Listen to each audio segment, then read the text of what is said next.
Hello and welcome back to the Sonic 1 playthrough, and today we are starting Spring Yard Zone, the third zone of the game.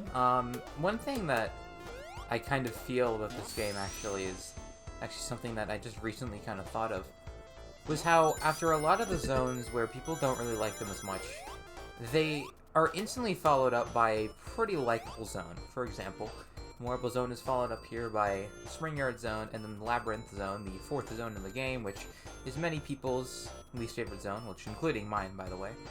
That's followed up by Starlight Zone, which I think is the best zone in the game, actually. As for Spring Yard specifically, you can see that little blue enemy. I cannot tell you how many times that enemy has caught me off guard, and just came out from nowhere and just hit me without me even expecting him. Even at times when I have expected the enemy there, I just haven't been able to, fully counter him at times. But yeah, when he's rolling, you can't hit him no matter what. When he kind of opens up, like you saw there, and then you can hit him, and then you can kill him. However, it's not like there's only one throughout the entire level. There's a bunch. I don't know if they have some specific spawning pattern or what. I don't know exactly how their AI works or whatever, or just how they work in general. But yeah, they can be kind of annoying, as sometimes you can just be, going through, and then all of a sudden he comes through behind you, costs you all your rings, and now you can't get into the special stage, which costs you a chance at Chaos Emeralds, which is kind of annoying. And right there, actually, that hit right there actually ended up causing me the special stage run. Although, I'm gonna be honest, I think I totally rolled into him. I don't know why. I guess the animation stopped just a little bit before I hit him, but regardless, I still think that should not have resulted in a hit, to be completely honest.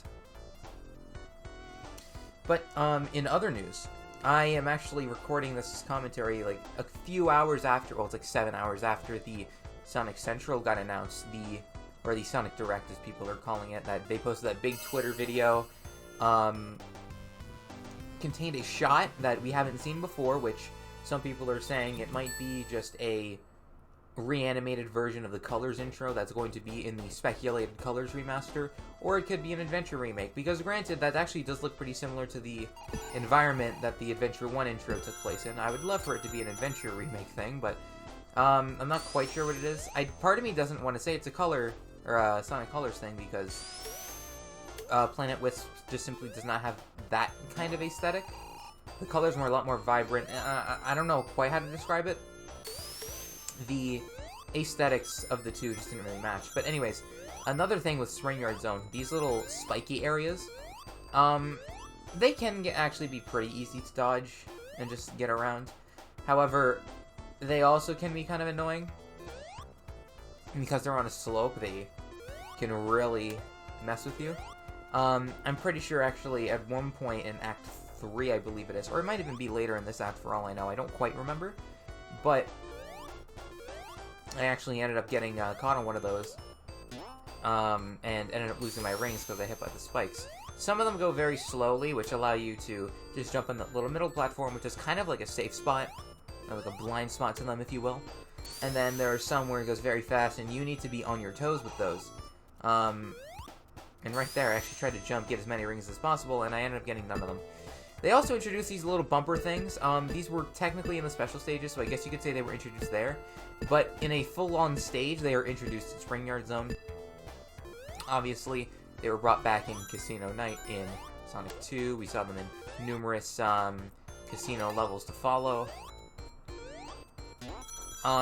Me personally, I actually don't really love the gimmick all that much. I don't mind it per se, but I kind of grew tired of it after a while, as that blue enemy was there again, and that time I was ready, as another one came through right after, and that's what I'm talking about. There's a bunch of them. You can't just be like, okay, he's gone, he's dead, and then that's life. He can come through at any time. Although right here, we don't have to worry about him, because this is the end of the stage, and I will be attempting the, I believe this is my 5th attempt at a special stage, out of what would be my 6 opportunities. I believe Spring Yard Act 1 was actually the only time I didn't get to try a special stage. Most of these special stages are actually pretty new to me, if not, or they're either completely new to me, or it's just like I haven't played them in a long time, or I just have rarely played them, period. And I talked in one of the previous parts about how the up-down thing's gonna be kind of unclear, because I could say, it's telling me to go up, which, at the angle that I was at just a few moments ago, would have pointed me to go into that little goal area, which you don't want to go there, because then it just kicks you out of the special stage. I feel like it would be a lot better if it also included, like, a left-right sort of thing, instead of just an up and down. Because it doesn't fully take into account where you are. Because, like, look, up for me right there would have been going into the goal thing, and that's one thing I don't necessarily love. I'm not quite sure why. And as you can see, I'm actually really struggling with that bumper. Managed to finally get past it. I also said in the last part that I was pretty sure that the R's actually influence the rotation of the special stage. No, not quite. That's not how they work. I'm not quite sure what they're for.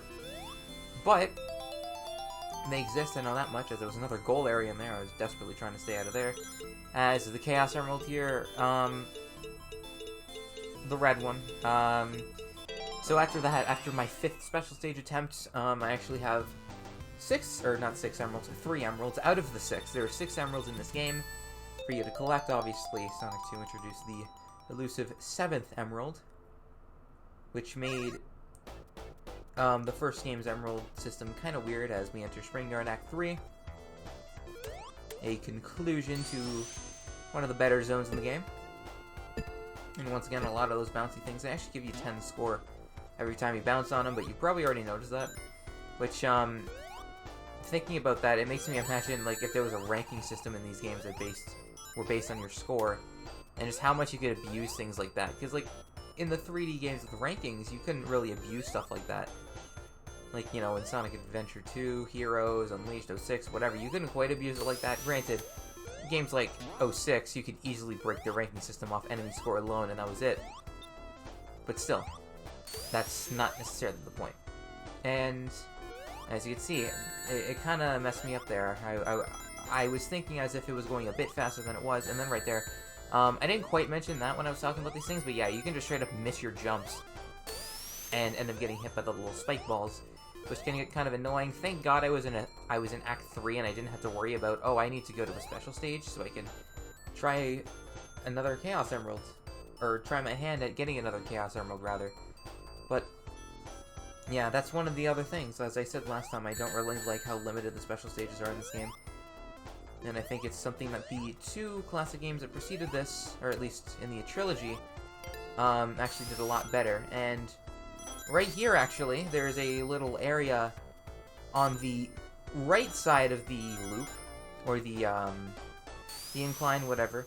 There's this little area you can slip in. You can do it like that. You can also jump off the left side and make your way in there like that. I said in the first part how this game relies heavily on its physics, and it's evident in parts like that where you have to gain the momentum to get in there. Otherwise, you're just not going to get in there. And it's not like it's required to get to the end of the level, which I think should not be necessarily required.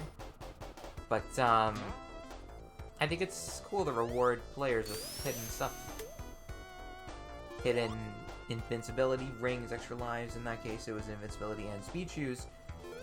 Which, yeah, I just generally like that kind of stuff a lot, as the platform timing did not really want me to make it there. And as you can see, this spike ball was going extremely fast. And I ended up trying to jump onto the platform, didn't quite make it. And yeah, if you want to make your jumps right there, it's actually very difficult considering how narrow of a space that is, or how thin that platform is. That little space in between the 2 inclines that you have to, kind of as a blind spot for those little spike balls. It's kind of annoying at times. However, if you can make your jumps, it doesn't really matter all that much. I obviously wasn't making too many of my jumps in this one. I mean, I got hit by one of them. Actually, well, not in this one, but rather in Act 2, and as you can see there, I got reckless, and I ended up dying. Thank God, though, that there was a checkpoint right before there. So, yeah, that's a thing. Checkpoint right before I died. Rather pleasant experience. And now we have the boss for Springyard Zone. So you have each of these blocks that make up this large platform that you're standing on. And what Robotnik will do is he will come down with a spike and kind of like tear them out of the ground. Basically, you're just trying to destroy the platform you're on so that you fall. I'm pretty sure it tracks which one you're on, and I actually died there just because I missed my jump trying to hit him.